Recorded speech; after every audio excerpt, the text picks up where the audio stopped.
Oke, di video kali ini saya ingin sedikit memberikan review match ya untuk pertandingan dari Madura United yang harus kehilangan 3 poin dari tim tuan rumah Bayangkara FC. Lalu ada Arema FC ya yang berhasil memetik kemenangan di kandang Persikabo. Lalu preview sedikit untuk pertandingan besok ada Persib Bandung ya yang harus datang ke markas dari Rans Nusantara. Jadi mohon maaf sebelumnya, ini mungkin suasananya agak sedikit berisik ya karena saya sedang berada di luar.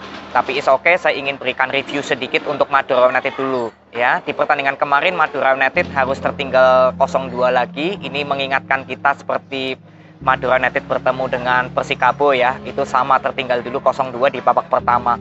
Memang terlihat kalau Madura United ya di sektor belakang ya masih menjadi salah satu bahan evaluasi saya. Terciptanya gol pertama dari Witan sebetulnya nggak terlalu terlihat jelas posisinya offset atau onside karena dari sisi kamera ya atau pengambilan replay juga nggak terlihat itu untuk posisi Witan itu offset atau onside. Artinya sebetulnya pertahanan Madura United sudah bagus ya untuk menerapkan jebakan offside. Tapi ya memang mungkin kecerdikan Witan menerima assist dari Mayer ini bisa dimanfaatkan untuk melakukan acceleration. Ya, lalu gol kedua dari Mayer melakukan shoot dari luar kotak penalti itu sempat kena clearance ya atau sedikit terkena kaki dari Farudin Arianto. Jadi bola belok lalu Lukas ya memang sudah mati pergerakan dulu ya. Jadi memang gol dari Bayangkara FC 2 gol yang tercipta di babak pertama ya memang terlihat lah kalau sektor belakang dan juga sektor tengah ya. Gol kedua dari Mayer itu ya membuktikan kalau transisi ini dari sektor tengah untuk gol kedua Bayangkara ya ini masih perlu ada evaluasi juga untuk Madura United ya. Lalu gol pertama ya dari Witan ini jelas ya masalah kekompakan aja dari Farudin dengan Cleberson, tapi untuk masalah offset atau onside-nya itu saya masih belum bisa menilai ya. Sebetulnya untuk Madura United selama babak pertama tetap tampil bagus ya, konsisten. Berapa kali juga ada kreativitas serangan, Jaja bermain cukup bagus, lalu Afrizal ya masuk, Yuda juga masuk ya, bermain juga cukup bagus untuk sektor sayap. Lalu di babak kedua ya memang nggak terlalu banyak perbedaan ya untuk Madura United, hanya saja di babak kedua ya tensi permainan untuk Madura United lebih banyak menyerang ya. Jadi di babak kedua hampir Madura United cukup mendominasi, jadi Yuda bisa menciptakan gol itu cukup bagus, lalu Afrizal juga cukup bagus, itu gol yang didapatkan umpan ya dari sektor kanan, itu gol menurut saya cukup bagus set play golnya ya. Lalu nggak lama kemudian Bayangkara mendapatkan penalti, kalau dilihat dari replay itu ada handsball, tapi ya kembali lagi kalian yang menilai. Di sini Brandau akhirnya bisa mengeksekusi untuk kemenangan Bayangkara. Lalu di menit terakhir ya itu sebetulnya Afrizal terkena kaki oleh Hargianto yang jelas menurut saya dari posisi saya itu harusnya penalti ya, tapi wasit tidak memberikan penalti kepada Afrizal. Jadi ya apa boleh buat lagi ya. Saya pun juga nggak bisa berkata-kata kalau sudah berbicara kinerja wasit ya sudah mau gimana lagi ya. Artinya Bayangkara ya walaupun bisa menang tapi ya sebetulnya Madura United menurut saya lebih layak untuk menang karena peluangnya lebih banyak, permainan juga cukup konsisten, sudah bermain cukup bagus ya. Walaupun hasil belum bisa memetik kemenangan, tapi ya saya bilang saya tetap puas gitu loh dengan permainan Madura United.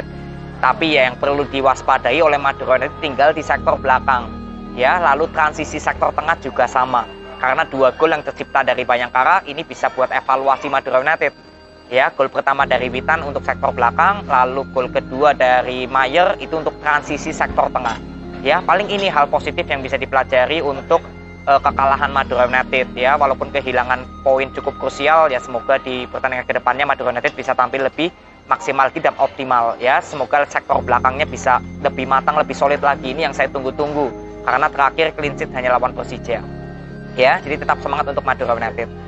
Lalu Arema FC ya berhasil menang 0-1 dari tim tuan rumah Persikabo. Di pertandingan ini kembali lagi Coach Widodo bisa menunjukkan hasil yang positif, peluangnya juga cukup banyak untuk Arema FC. Hampir selama 90 menit sebetulnya tensi permainan dari Arema cukup konsisten ya. Justru Persikabo yang terlihat di babak pertama dan babak kedua itu tensi permainannya masih up and down ya, jadi masih naik turun. Kalau Arema lebih konsisten. Inilah yang saya berapa kali kritik ketika Arema dipegang oleh Coach Valente, kalau permainan Arema lebih bagus bermain dengan formasi 4-3-3. Ini sudah terbukti ya dari beberapa pertandingan terakhir Arema bermain cukup bagus dan memperoleh hasil positif.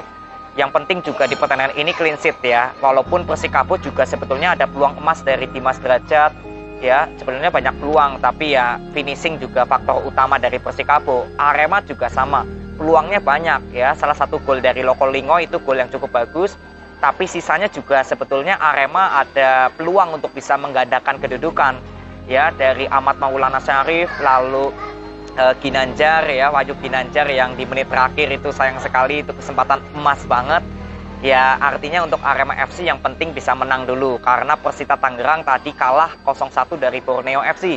Jadi ini berita yang cukup bagus untuk Arema, sementara sudah lolos dari zona degradasi ya. Intinya prospek dari Coach Widodo menurut saya formasi 4-3-3 ini lebih leluasa untuk permainan Arema ini untuk menyerang, membantu pertahanan, transisi, kreativitas itu cukup bagus. Arkan Fikri juga ya, ini jantung pemain tengahnya Arema kemarin ini cukup bagus sekali ya. Jadi Arema selamat meraih 3 poin dengan hasil ini, semoga ya terus bisa konsisten ya. Yang penting Arema sudah keluar dulu targetnya dari zona degradasi ya. Jadi selamat untuk Arema FC.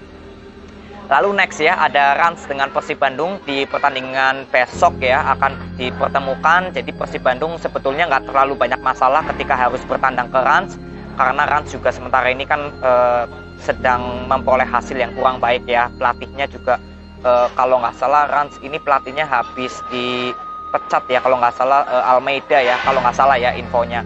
Jadi untuk Persib Bandung sebetulnya ini ada momentum ya, untuk Persib Bandung bisa mencari kepercayaan diri lagi. Karena ketika kemarin menang lawan PSIS Semarang, yang pertama ya menurut saya Persib Bandung ini dari segi kepercayaan, segi mental ini sudah mulai bagus. Karena dari rentetan hasil kurang baik, lalu kemarin bisa menang 3-0 atas PSIS, ini kan hasil yang cukup bagus sekali untuk Persib Bandung mempertahankan di area 4 besar.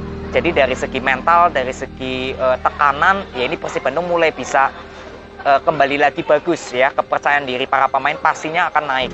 Lalu yang kedua yang saya lihat adalah bagaimana kekompakan ya dari sektor tengah Persib. Ini menurut saya adalah salah satu kunci kalau Persib Bandung ingin bisa stay di 4 besar, yaitu menjaga kekompakan antara Beltrame dengan Klok. Di pertandingan kemarin lawan PSIS Semarang sudah hampir terlihat kekompakan dari Mark Klok dengan Beltrame. Kalau Deddy Kusnandar ya ini kan pemain yang cukup bagus juga ya, jadi nggak terlalu banyak beradaptasi dengan Mark Klok atau Beltrame. Tapi yang paling fatal kalau menurut saya adalah posisi Mark Klok dengan Beltrame. Selama Beltrame dengan Klok ya, seperti kemarin lawan PSIS sudah mulai bisa kompak, ini akan semakin berbahaya untuk Persib Bandung. Ini terutama dari sektor tengah yang selalu saya kritik. Lalu yang ketiga ya, yaitu bagaimana pemain untuk syarat U21 di sini diberikan kepada Kakang. Artinya untuk sektor sayap Persib Bandung lebih maksimal ketika Rian Kurnia bermain, karena kan biasanya Beckham Putra ya untuk syarat U21. Tapi di sini Hodak sedikit melakukan rotasi ketika lawan PSIS, itu terbukti lebih bagus penyerangan Persib Bandung. Jadi inilah 3 kunci menurut saya yang menurut analisa saya sendiri kalau Persib Bandung semakin kokoh untuk bertahan di 4 besar. Ya, yang pertama tadi dari masalah sektor tengah, Mark Klok dengan Beltrame. Lalu yang kedua syarat dari U21 diberikan kepada Kakang, karena sektor penyerangan Rian Kurnia jauh lebih efektif lah untuk penyerangan Persib Bandung. Lalu yang ketiga dari masalah mental dan tekanan ya, kepercayaan diri Persib Bandung ketika kemarin menang lawan PSIS Semarang ini menjadi modal penting. Ya, semoga besok lawan Rans Persib Bandung dari sektor tengah yang tetap saya akan kawal akan seperti apa. Mungkin Mark Klok dengan Beltrame akan diduetkan lagi. Lalu dari pemain syarat U21 apakah kembali Kakang ini diturunkan atau Beckham Putra, ini saya juga ingin lihat. Ya, jadi nanti kita ketemu di review untuk pertandingan dari Rans dengan Persib Bandung ya. Selamat berjuang untuk Persib Bandung. Terima kasih. Sekian untuk video saya dari review match Madura United, lalu Arema, lalu preview Persib Bandung besok lawan Rans. Ya, terima kasih. See you.